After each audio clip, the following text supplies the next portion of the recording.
Magandang gabi po sa inyo lahat. Ako po ay si Kylie.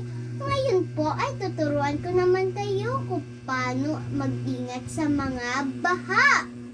Kapag may baha, dapat kayo po ay magstay sa bahay. Kapag nasa labas po kasi kayo, ay magkakasakit po kayo. Kaya po, madudumi kasi yung mga tubig.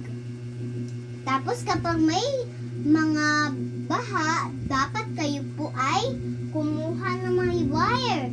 Ilagay po sa mataas na lugar.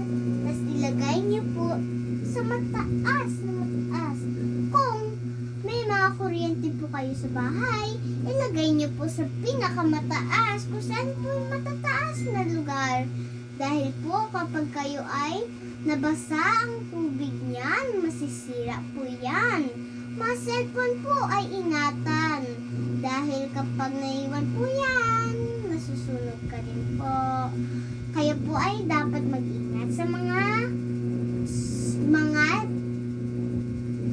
baha.